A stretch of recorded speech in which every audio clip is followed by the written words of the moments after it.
Oke, Bismillahirrahmanirrahim. Assalamualaikum warahmatullahi wabarakatuh. Waalaikumsalam warahmatullahi wabarakatuh. Warahmatullahi Oke, wabarakatuh. silakan yang upload presensi.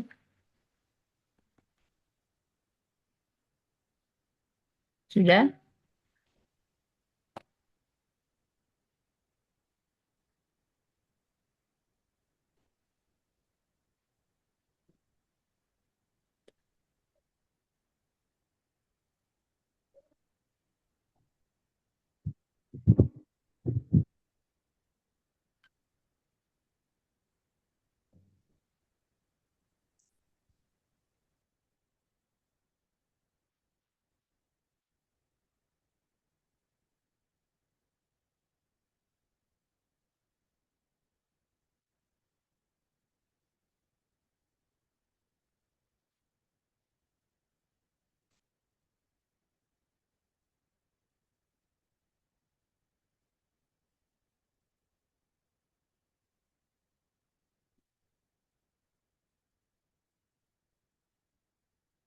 Belum masuk ya?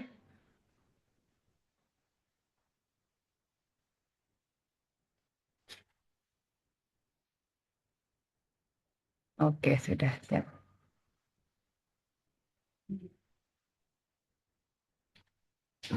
Grupnya yang kemarin diganti nama aja ya. Jadi FT1 ini kan ya. Ibu.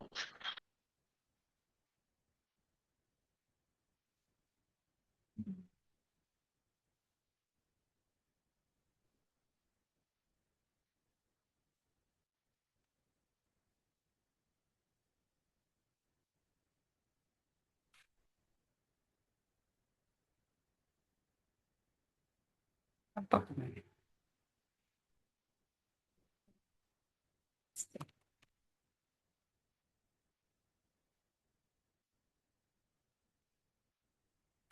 Itu saya kirim di dalam grup Drive untuk FT1.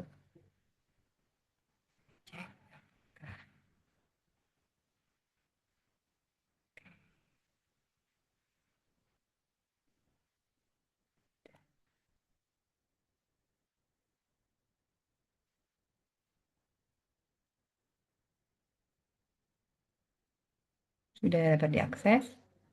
Kemudian saya buka absensinya ya.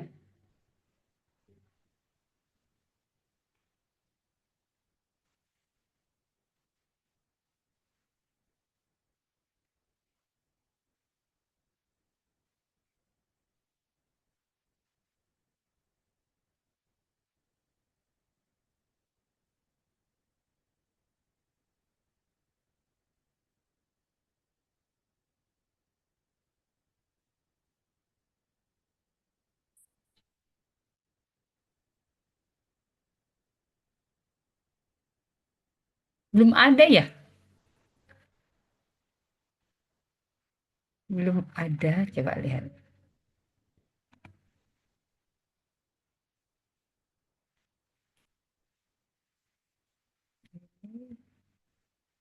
5A yang kemarin, 5B, 5C, ini 2A, 2B, 2C, 2D. Ini yang FST kemarin. Jadi buat template absensinya belum ada. Jadi harusnya tuh 2, 3, 4, 5, 6 tambah 4, 10. Harusnya 13 di sini. Ada sebenarnya. Oh ya ada, kita cari-cari.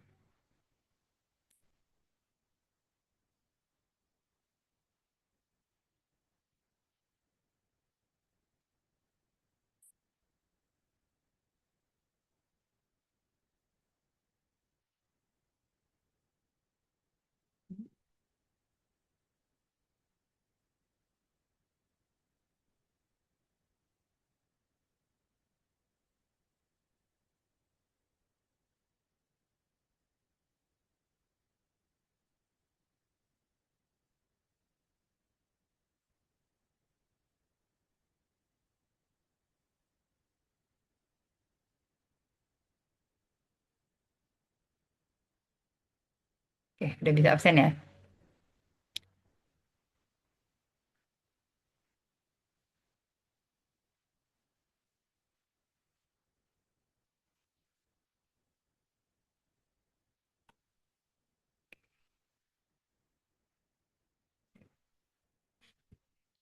Jadi di drive yang tadi saya sudah kirim, itu adalah farmakoterapi, patofisiologi dan farmakoterapi dari gastrointestinal dan respirasi. Sehingga pembagiannya sebelum UTS itu gastro, setelah UTS kita akan mempelajari topik-topik dari respirasi. RPS-nya dapat dilihat di sini. Nah, gini ya, saya cerita di awal. eh jadi metode yang saya sampaikan, bukan metode ya, topik-topiknya itu yang saya sampaikan di setiap semester tuh ganti-ganti gitu ya. Kalau eh, terdahulu untuk patofisiologi dan farmakoterapi ini mahasiswa fokus pada apa saja yang perlu mereka ketahui dari evidence apa prevalence dari gangguan pada sistem tersebut, kemudian tanda dan gejala, kemudian ada lagi eh, pemeriksaan laboratorium. Yang berikutnya adalah tata laksananya dari gangguan atau penyakit tersebut. Ya, itu itu kemarin gitu, atau mungkin di FT yang lain ya. Eh, tapi saya semenjak menemanin yang OSCE ini akhirnya merubah metodenya gitu. Jadi yang hal seperti itu saya kembalikan kepada individu dari mahasiswa bahwa itu bisa dilakukan dengan membaca, melihat, dan mendengar secara mandiri.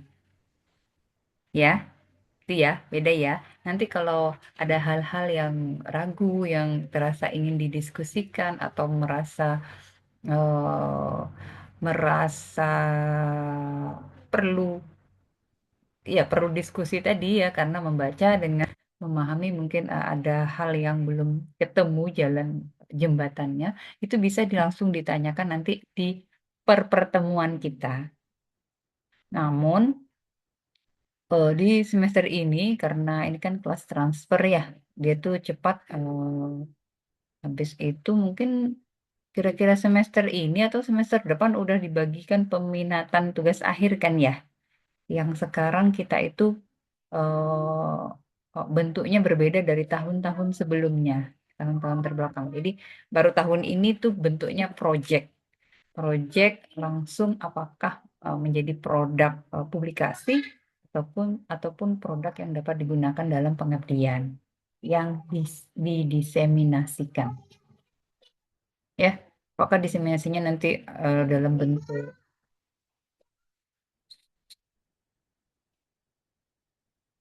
apakah nanti diseminasinya dalam forum yang ada di kampus, ataukah keluar, apakah menjadi presenter di tempat-tempat seminar yang ada di luar, atau nanti produk akhirnya menjadi artikel ilmiah, gitu ya. Jadi saya juga ingatkan sebelum sebelum saya terlewat gitu keasikan mengerjakan hal-hal, ternyata nanti dapat pula surat atau SK pemberitahuan tentang pendamping dari tugas akhir gitu.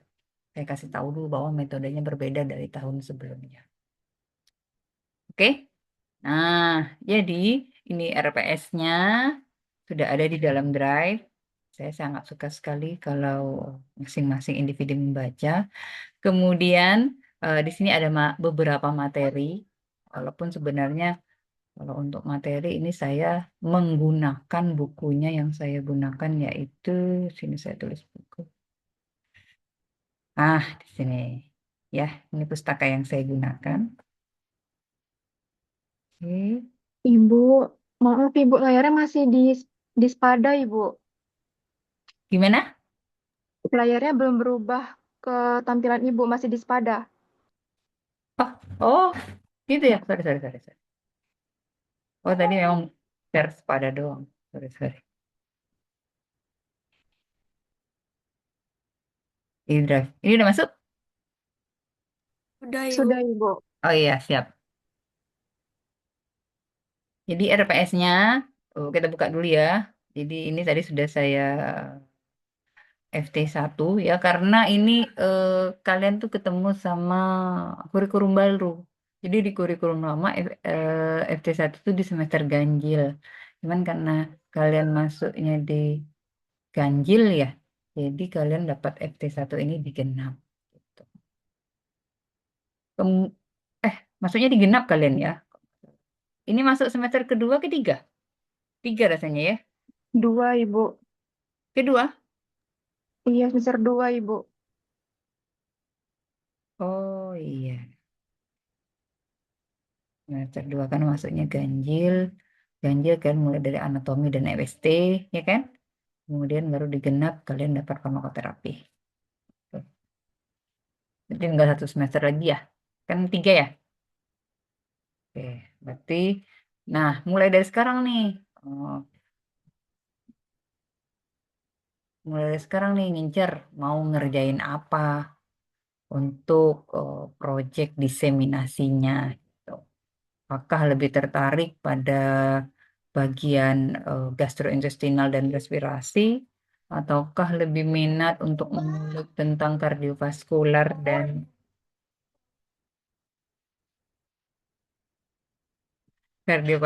dan renal, ataukah lebih tertarik mengulik tentang keswa dan neurologi, gitu ya. Dapatkan tiga-tiganya ya, farmakoterapinya ya. Sama satu lagi terakhir itu infeksi dan malignansi. Ya, rasa saya berarti kalau cuman dapat 3 semester, berarti di semester ini ada 2 farmakoterapi ya? Apa benar? Biasanya kalau semester ini berbarengan GI dengan kardiorenal. Ntar saya cek Tiga, Bu. jadwal yang dikirimkan Ibu Cindy. Nantilah kejauhan nyarinya. Ya, jadi itu. Nah, jadi banyak sekali yang akan kita bahas bukunya. Saya pakai mana yang ini ya?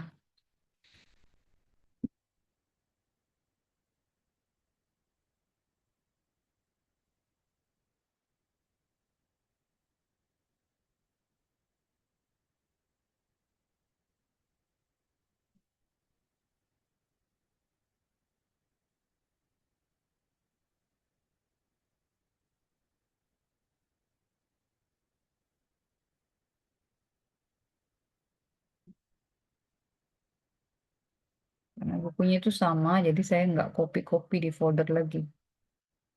Saya pakai berarti di genep.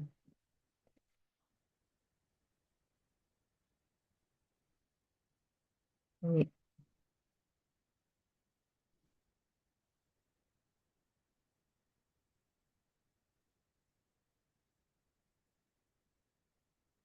Yos, ini tanda. Ini yang terbaru ya. Ini edisi ke-7. Ada yang terbaru tuh edisi 9. Jadi saya masukkan ke drive. Dia yang ke-9 mana ya?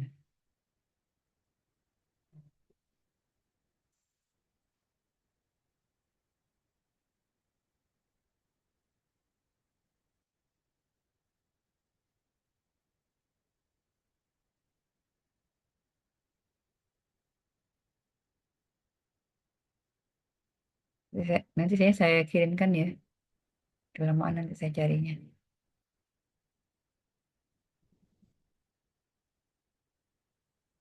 Itu tadi.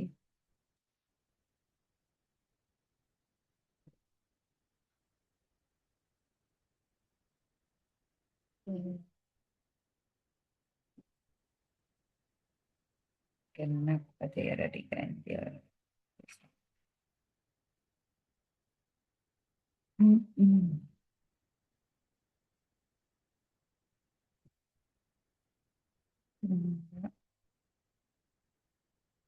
Oke. karena bukunya sama, jadi dia ada di semua FT. Nah, kemana perginya? Reels, ini tadi ya, ini yang 7.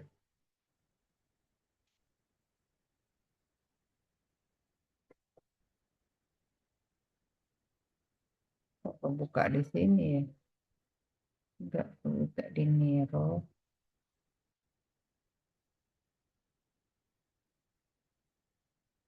Hmm.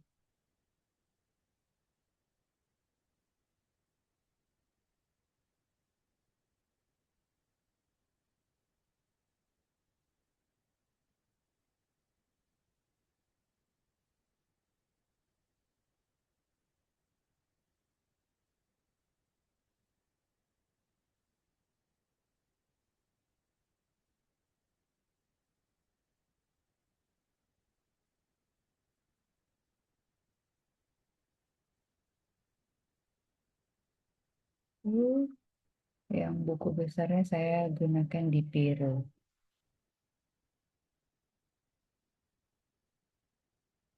Piro mana yang di Genep saya punya yang di Piro edisi 11. Ya, sebenarnya di perpustakaan ada edisi edisi 9 kalau nggak salah ya di Piro ini. Dan ada juga yang sudah translate Indonesia gitu. Tapi karena saya nggak suka bawa berat-berat, jadi sukanya baca yang soft filenya aja. Jadi ini nanti rasanya sudah ada di dalam drive. Jadi sebenarnya ini adalah eh, patofisiologi approach-nya. Jadi fokusnya dia banyak penjabaran mengenai patofisiologi. Ya, kalau di semester di anatomi kalian belajar mengenai fisiologis dari sistem organ di tubuh manusia. Kemudian di farmakologi sistem tubuh itu mengenali senyawa-senyawa yang aktif pada sistem tubuh tersebut. Kemudian di semester ini kalian kenalan dengan mengkombinasikan kemampuan dari semester sebelumnya untuk pendekatan patofisiologi dan farmakoterapi. Ya, ini yang edisi 11 itu banyak banget section yang dibahas. Namun untuk semester genap ini artinya fokus di bab 6 gastrointestinal dan bab respirasi itu bab 5 dan 6 berarti. Ya, beda-beda nih penampilan babnya. Ini banyak sekali yang dia bahas. Ya. Nah, ini karena topiknya itu kita cari topik yang paling banyak yang ditangani di kita, di Indonesia terutama. Karena ada juga topik-topik pada gangguan gastrointestinal ataupun respirasi, namun untuk kalangan ras tertentu. Jadi kita enggak, di Indonesia itu minim ngasih kejadiannya. Makanya kita fokus sama yang tingkat kejadiannya tuh cukup tinggi di Indonesia. Ya, jadi ini buku lengkapnya lebih kurang 7 ribuan page halaman. Kemudian ini untuk buku handbooknya. Handbook saya menggunakan Barbara Wills.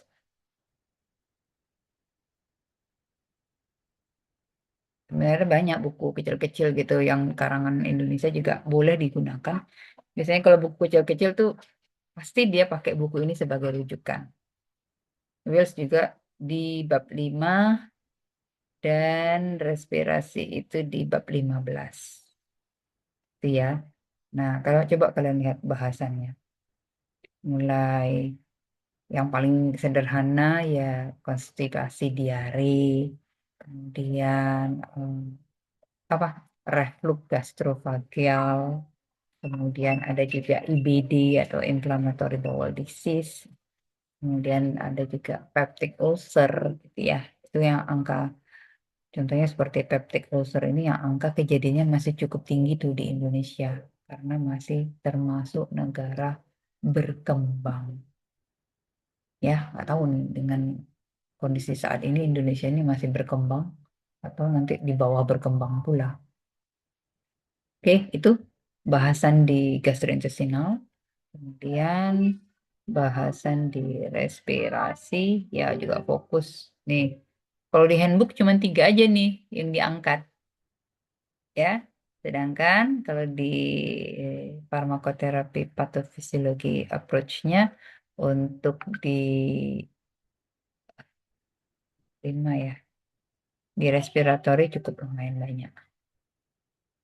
Ada evaluasi fungsi pernapasan, kemudian ada hipertensi pulmonal arteri, ada drug-induced pulmonal disease. Ya, kalau ini cuma 3 doang, lebih alergis. Rinitis alergi, asma, dan PPOK. Tapi yang angka kejadiannya juga cukup lumayan banyak di Indonesia. Itu mengenai buku-bukunya. Kemudian metode penilaiannya tetap sama.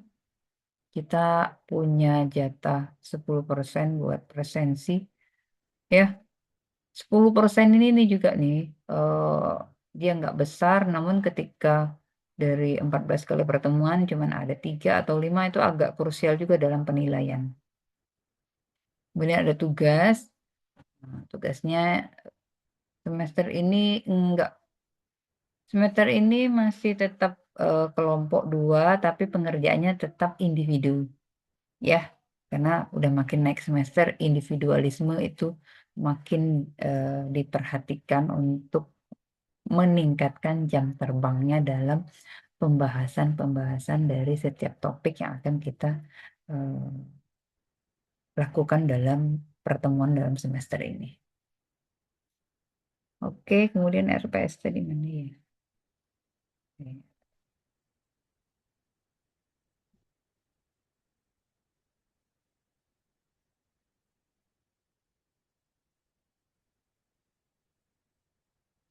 Ya, oke. Ini kalau zaman dulu kenalan sama pemecahan permasalahan dalam farmasi klinis, ada dengan beberapa metode, SOAP, FAM, PAM gitu ya. Nah, lebih lanjut lagi nanti kenalan juga dengan EBM, jadi pengobatan berbasis dengan EBM. Kemudian lebih lanjut lagi saya juga mulai spill apa saja yang perlu diperhatikan dalam topik-topik di gastrointestinal dan respirasi ini terutama untuk siap ujian OSCE ya, karena dari dari pengalaman menemani 2 angkatan ujian OSCE ini ternyata untuk hal-hal yang sederhana itu kalau tidak biasa dikerjakan akan kagok pada saat dilakukan evaluasinya. Ya, ini saya kasih tahu template OSCE ini. Template OSCE. Jadi apa sih yang perlu dipelajarin gitu. Ini kan ganjil ini mulai 2024, kemudian saya ubah metode di 2026. Di 2026 saya masukkan case report. 2024 saya masukkan case report dan IBM. Ganjil 2026 saya masukkan rubrik kayak OSCE gitu ya. Jadi terus ya, pembelajaran itu mengikuti perkembangan yang ada di lapangan. Nah, ini yang paling menantang. Ya ini kok nggak di niru ya? Saya buka di niru biar enak. Rubrik. Jadi sebenarnya mungkin yang bekerja itu adalah pekerjaan sehari-hari. Namun, saking pekerjaannya itu sudah biasa, runtutan sistematik dari pelayanan untuk sebuah medikasi, misalnya apakah pelayanan di rumah sakit atau di klinik, itu lupa urutannya. Padahal ternyata hal-hal sepele itu nilainya besar atau sangat berpengaruh dalam ujian OSCE ini. Saya masukkan di genap ya. Tinggal. Dan berapa?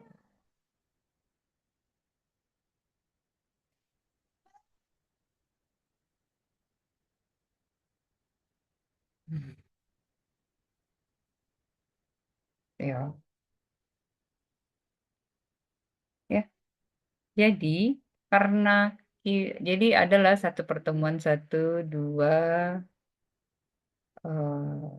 saya temani bagaimana cara menelaah patofisiologi dan mengkaitkan dengan pemeriksaan laboratorium serta tata laksana dan evaluasi outcome terapi. Pada pertemuan berikutnya masing-masing mulai mahir gitu, mulai mahir ketika harus melakukan swamedikasi ataukah melakukan praktek swamedikasi untuk masing-masing topik yang akan kita bahas. Itu ya. Rasanya ini sudah ada juga di sini ya. Ini ada nih, swamedikasi. Di M ada, di Pero ada, kemudian di RP ada PCNE 9 yang terbaru. Nah, gitu ya. Jadi selalu informasi itu update untuk cari artikel atau yang bereputasi. Nah, itu di perjalanan itu dimahirkan. Oke, itu untuk materinya.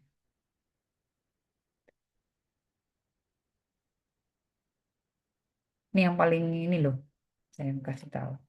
Ini template rubrik penilaian OSCE. Misal dapat kasus ini loh yang lengkap banget.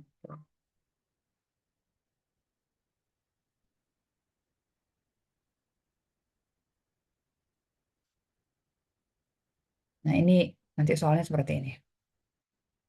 Ini kebetulan yang saya dapat mata. Nanti berarti kalau di gastrointestinal swamedikasi pada diare atau konstipasi atau tuka gitu.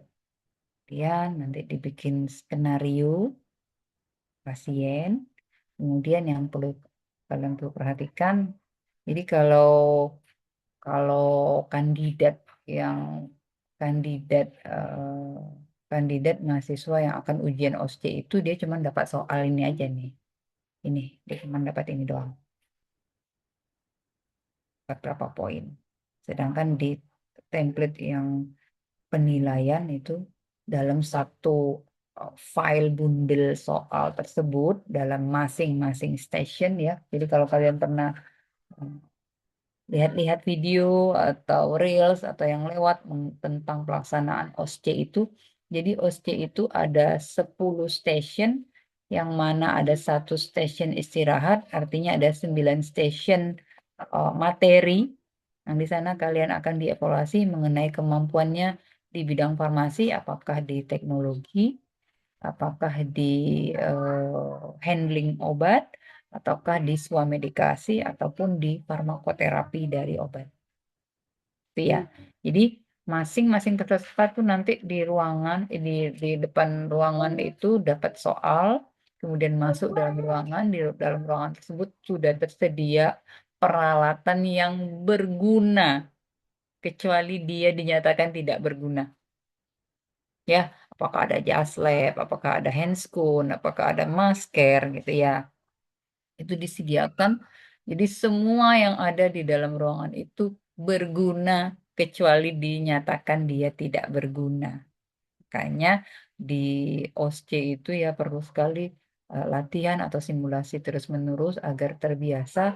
Jangan panik, jangan takut bahwa sebenarnya ujian itu dalam satu ruangan tuh waktunya 9 menit. Ya, gunakan waktu 9 menit itu jangan ngeblank gitu. Nah, kalau kayak gini kan, berarti ini skenario kandidat, kemudian lakukan pengumpulan data dan informasi. Nah, disampaikan secara lisan kepada pasien. Berarti kemungkinan dalam ruangan itu akan ada pemeran pasien. Ada pemeran pasien, ditulis nanti namanya pasien. Gitu. Nah, berarti Ada juga nanti yang dalam ruangan OSJ itu eh, 2 lembar kerja.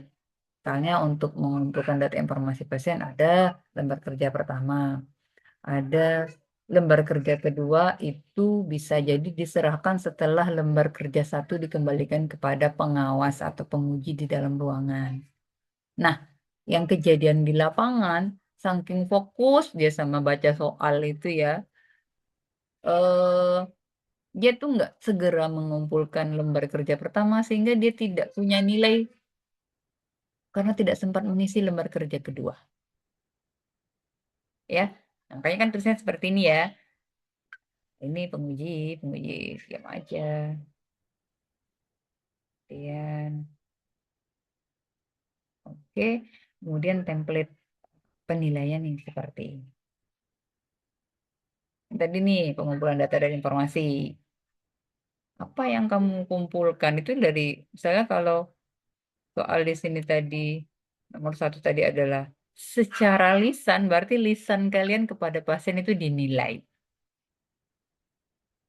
Apakah benar nih, masa keluhannya gastrointestinal atau diare, tapi yang ditanya nggak ada hubungannya sama diare. Nggak. Dia tuh ada form penilainya di sini. Nah,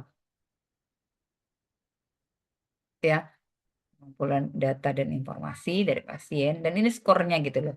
Jadi, skor tertinggi itu nilainya 3. Kemudian kalau cuman, jadi makanya ini 3 nih yang perlu dikumpulkan data dan informasi. Kemudian ternyata dari yang full ini bisa hanya melakukan 2 aspek. Nah, berarti nilainya 2, cuman 1 aspek berarti nilainya 1, atau malah bengong nggak ngelakuin apa-apa, nilainya 0. Mana ya form nilainya itu ya? Biasanya ada ya, saya upload di IG ya kalau mau lihat tentang form nilainya itu gimana. Karena itu dilakukan secara serentak, secara nasional. Itu ya, boleh cek ya di IG ya. Kemudian nih, selesaikan masalah. Ini form nilai ya. Saya cerita dikit. Supaya nanti kalian itu ketika bahas gastrointestinal sudah mulai mahir untuk ketemu sama pasien gangguan gastrointestinal tertentu, apa saja yang perlu kalian lakukan untuk pengumpulan data dan informasi. Ya, ini kan dapatnya dari ini. Mana sih tadi? Soalnya nih, ya, tanda dan gejala kan? Nih, bisa di kapan kapan terasa nyerinya gitu. Pada jam berapa? Kemudian gimana kalau dikasih makanan? Dan itu adalah tuh informasi basic informasinya dari textbook ya. Kemudian itulah yang kalian gunakan di penyelesaian masalah tadi. Ya kan, mengumpulkan informasi data, kemudian penyelesaian masalah, itu, kemudian komunikasi efektif karena tadi ada instruksinya dengan lisan, berarti komunikasi kalian juga dinilai. Kemudian yang paling sangat menentukan yaitu adalah sikap dan perilaku profesional. Jadi bisa jadi dianya ini cuma skornya nggak maksimal gitu ya. Tapi kalau ininya dia baik, insya Allah lulus lah. Lulus atau superior. Jangan sampai borderline. Borderline itu lulus tapi ya hampir nggak lulus gitu. Jadi penilaiannya. Oke, Sama dengan itu ya, Bu. gimana? Kayak pemberian informasi, kayak kami di Puskesmas itu kan pemberian informasi obat sesuai dengan SOP.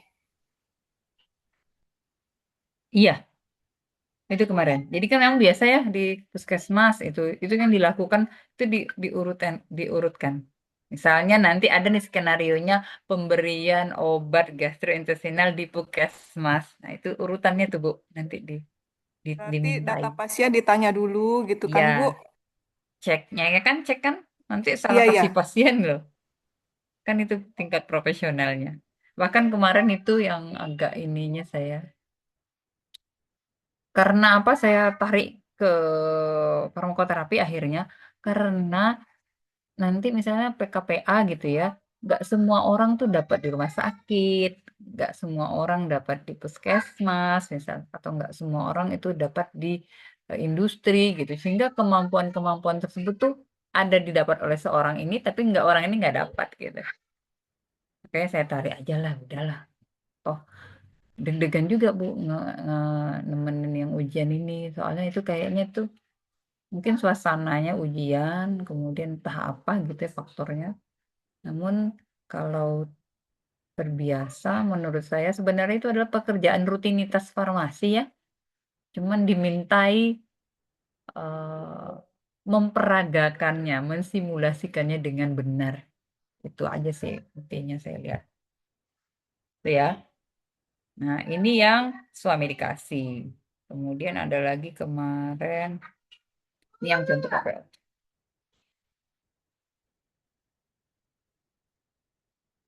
Ya, ini yang PPOK, ada asma juga nanti ada. Kemudian ada kemarin tuh yang agak ini tuh disuruh menerima obat kemoterapi gitu. Ya, nggak Bu? Jadi obat kemoterapi itu kan nggak sembarangan ya menerimanya ya. Ada APD, ada handskun gitu ya. Jadi mungkin apa saya bilang apa nggak familiar dengan kemoterapi atau mengiranya kemoterapi itu hanya antibiotika biasa gitu. Sehingga yang di bagian profesional ini dia nggak punya skor gitu. Bahkan kalau saya itu, maaf ngomong, asal dia masukkan tangannya kemarin tuh dia lupa masuk ke dalam stasiun saya itu dia nggak menggunakan APD. Cuma saya tunggu, aduh, nggak ada pergerakan gitu ya. Akhirnya mungkin di detik terakhir dia teringat pas mau megang obat dia menggunakan handscoon. Itu langsung loh nilai skor yang nol tadi itu jadi langsung saya bisa dapat nilai. Berarti intinya kita harus tahu SOP-nya utamanya, Pak, Bu Iya, ya. dan SOP-nya itu tahu nggak Bu? Ada di dalam ruangan itu semua. Nggak perlu pakai mikir jauh-jauh gitu, enggak. Sudah ada semuanya disediakan. SOP-nya ada, peraturannya ada, cara hitungnya ada gitu. Makanya saya bilang kan semua di dalam stasiun itu berguna kecuali dia dinyatakan tidak berguna. Ya, kemarin nih hari tanggal 6 kemarin ya baru pengumuman ya. Nggak tahu nih press release dari kita tuh berapa persen. Dan itu banyak. Nanti ada yang evaluasi granulka, evaluasi keseragaman bobot, kemudian apakah tadi simpan obat dan distribusi, musnahkan obat gitu. Kemudian melakukan pemesanan obat, semua itu Bu. Itu kan pekerjaan sehari-hari ya, Iya, Bu. ya kan pekerjaan sehari-hari. Terus Betul, kemudian Bu. melakukan evaluasi sediaan, banyak sekali.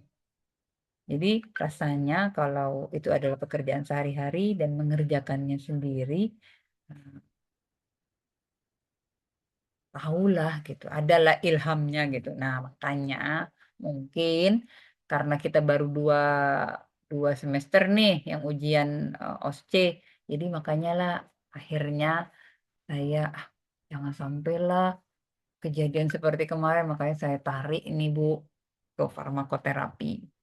Jadi, Bapak Ibu sekalian atau siapapun dalam peserta FT1 sekarang, saya serahkan kemampuan membaca, melihat, mendengar mengenai topik secara individu. Karena Alhamdulillah sampai detik ini kan semua udah bisa membaca semua ya Bu ya. Jadi nggak perlu lagi lah eh, clinical presentation dari peptik itu apa aja itu harusnya udah basic. Nah, sekarang kita dalam pertemuan ini sehingga selanjutnya itu adalah mulai ke tahap application-nya. Karena kalau kita fokus di belajar basic ilmu, nanti nggak siap untuk pembiasaan nanti mau dipakai evaluasi, terutama OSCE. Ini masih enak nih. Tahun-tahun ini tuh masih nilai kelulusan itu 60% IPK S1-nya. Nggak tahu nanti kalau zaman Ibu pas profesi, apakah masih 60-40 gitu. Kalau sudah OSCE, CBT dan OSCE itu atau UKOM tadi itulah nilai mutlak kelulusan, wah, nggak repot ya. Kayaknya itu. Tetap. Karena itu hasil dari demo para kandidat apoteker yang gagal UKOM di tahun berapa ya? Mereka pada demo itu ada 3 universitas yang tingkat kelulusannya rendah. Mereka demo karena eh, akhirnya ya itu 60-40 skornya. 60 dari transkrip nilai S1, 40 dari UKOM-nya. Itu ya, banyak Bu, cukup banyak. Jadi ini ya, jadi kalau ini bisa aja lah minta bantu sama Generate untuk translate atau apa gitu. Namun aplikasi yang kita fokusnya selain bahas SOAP, ABM, DRP, kita juga lihat rubrik penilaian di OSCE, ya kan?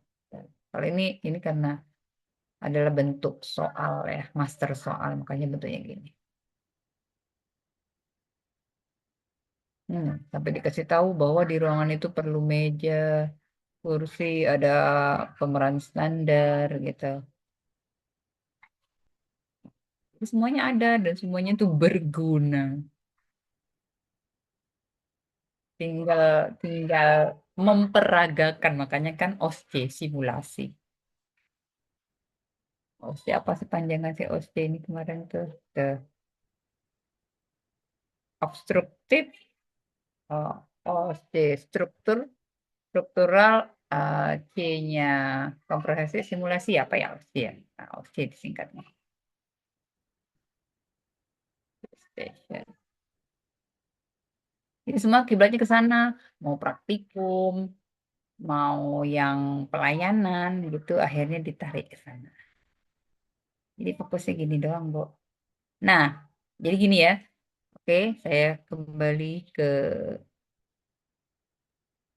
sumber informasi yang udah bisa digunakan. Jadi, selain 2 textbook ini yang sangat suka saya baca gitu, di Indonesia ada yang namanya kita kenal dengan praktek klinis. Ya, jadi praktek klinis ini adalah pedoman praktek klinis. Oh, ini tahun 2015, sama ya. Kemudian yang terbaru ada yang 2022, dan saya kirim di sini nih. Hmm. Jadi, bisa jadi tata laksana atau treatment dari keluhan pada sistem respirasi dan gastrointestinal itu ada yang global, Indonesia juga punya yang nasional gitu. Kayaknya biasa kita ceknya di pedoman praktek klinis ini. Kalau kalau di web nggak bisa buka ya Bu. Kalau di sini buka.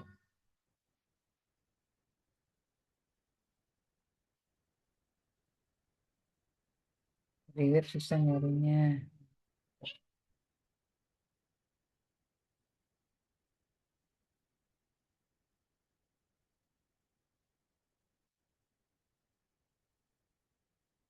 Gampang Bu, jadi saya tunjukkan cara penggunaannya. Misalnya apa mau cari find IPA ya.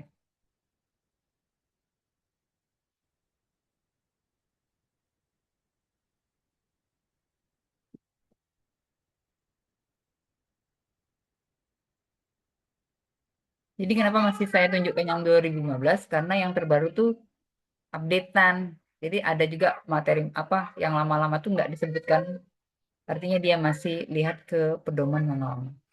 Tapi biasanya di rumah sakit ataupun di puskesmas, kalau rumah sakit itu bisa pakai formularium rumah sakit setempat.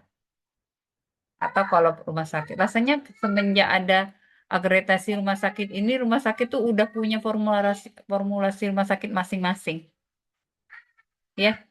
Sedangkan formularium rumah sakit itu diturunkan dari formularium nasional, yang mana formularium nasional itu juga diturunkan dari textbook tadi, yang secara global tadi. Nah itu Kak Je.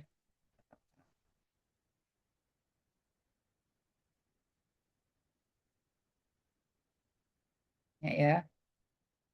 Jadi kayak gini Bu, banyak ya, gastrointestinal tuh banyak keluhannya. Apakah dianya perdarahan gitu ya. Kemudian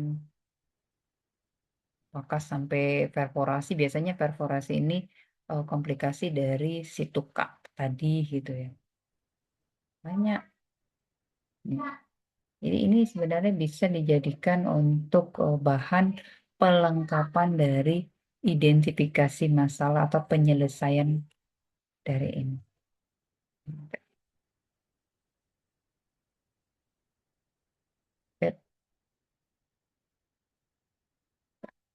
Nah ini tadi.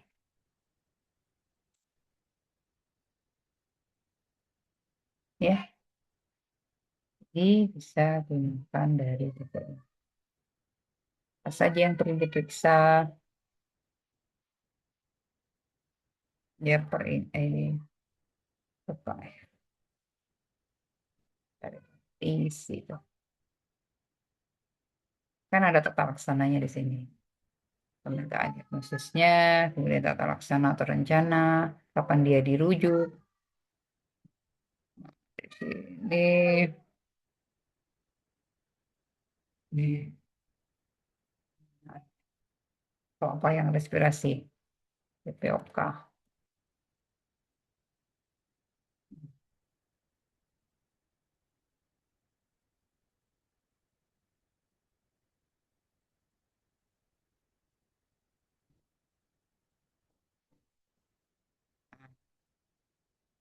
Ya, ini kan yang klinis kita, berarti nasional yang digunakan nih.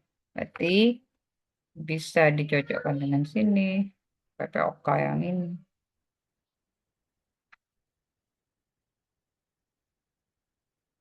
Oh, clinical presentation dari si praktek klinis sebenarnya.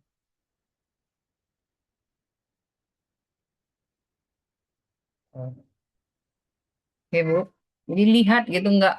Jadi kalau cuman ngetik di Google aja itu tuh kurang spesifik. Kita pakai pedomannya aja. Mana-mana perginya karena point of view-nya tuh point of view awam. Sedangkan kita sudah punya textbook, sudah punya pedoman, sudah punya formularium. Rasanya itu tuh nggak cukup buat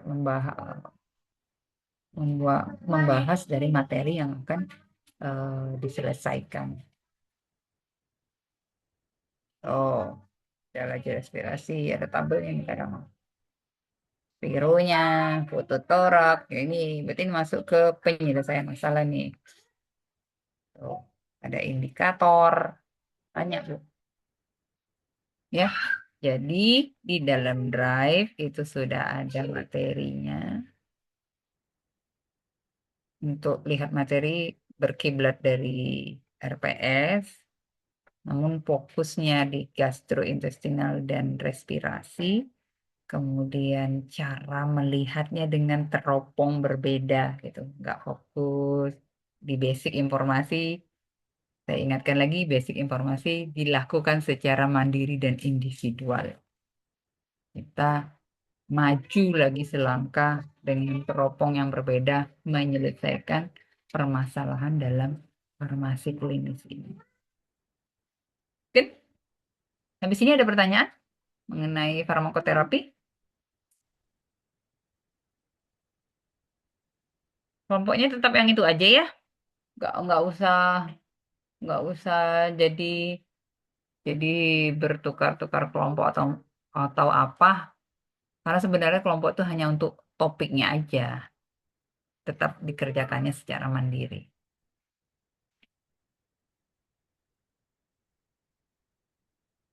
Oke, jadi silahkan dibuka-buka materi di sini ada berapa file ini ya?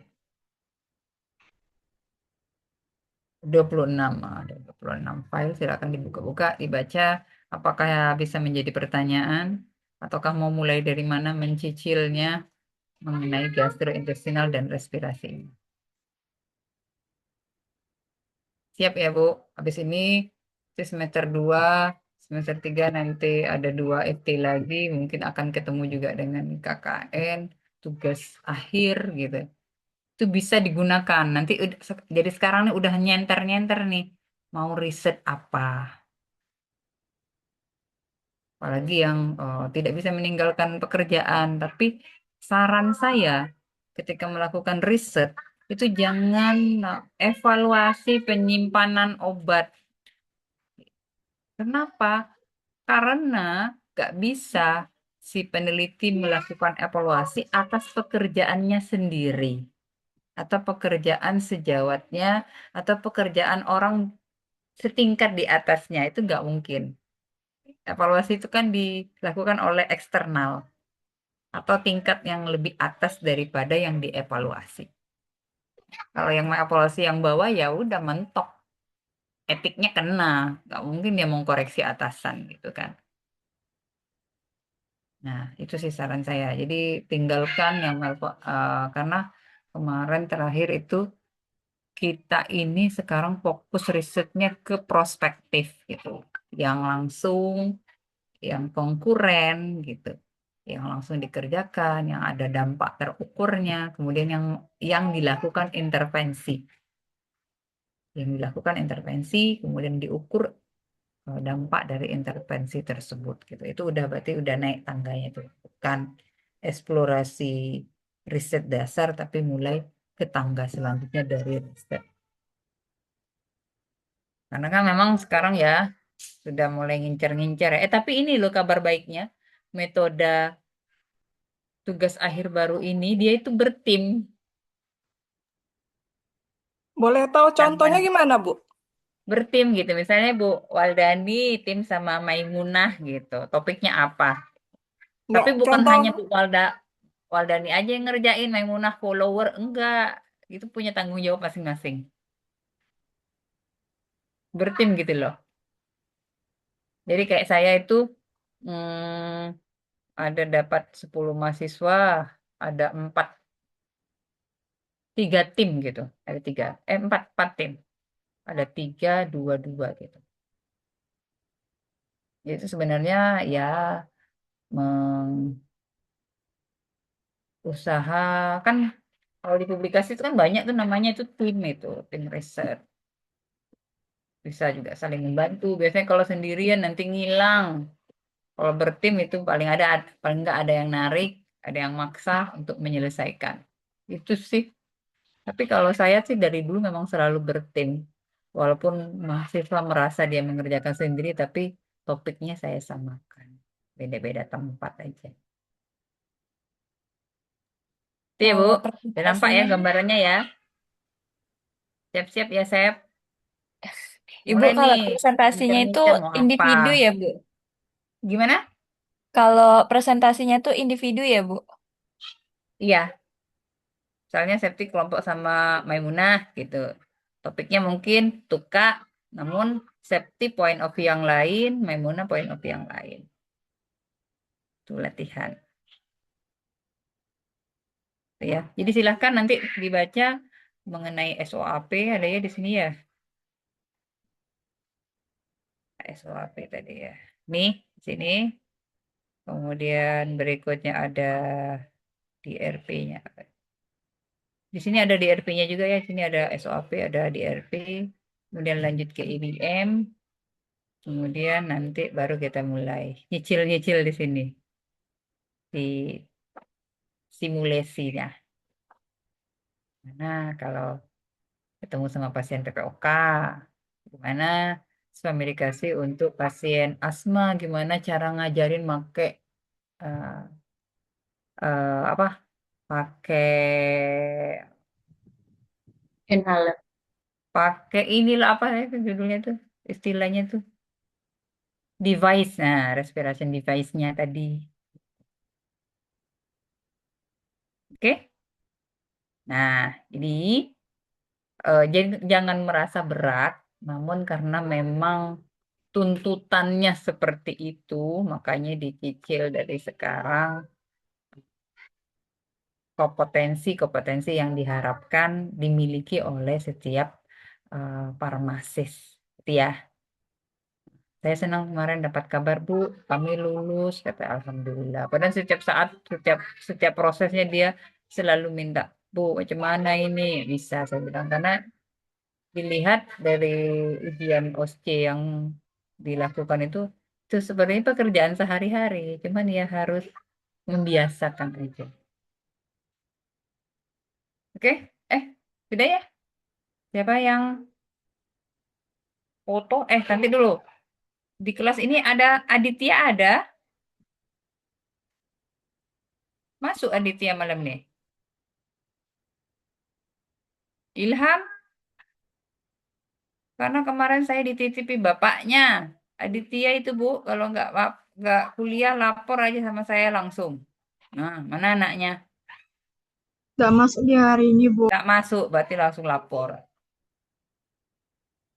Gitu ya. Siapa yang seangkatan sama Aditya? Ilham. Ilham barengan Aditya. Iya, Bu. Bilang sama dia. Berarti ini pertemuan pertama, jangan dikerjakan pada pertemuan kedua. Saya langsung ke telepon bapaknya gitu. Nanti kata bapaknya dicabut semua akses gitu. Gitu ya. Oke, Ilham sudah foto Ilham. Foto aja Sekarang lah. amin, Bu. Mana tadi tempatnya nih? Udah masuk? Belum?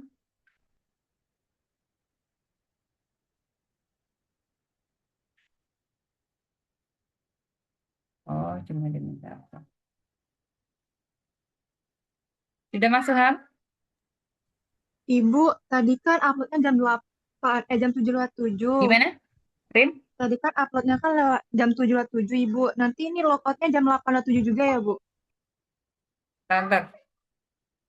Ini karena rame di rumah saya ini. Nah, iya, saya kirim aja. Oke, mungkin itu yang dapat saya sampaikan dalam pertemuan pertama ini. Kita cukupkan sampai di sini. Saya tutup dengan mengucapkan Alhamdulillah. Assalamualaikum warahmatullahi wabarakatuh. Waalaikumsalam warahmatullahi Oke, wabarakatuh. terima kasih. Ibu.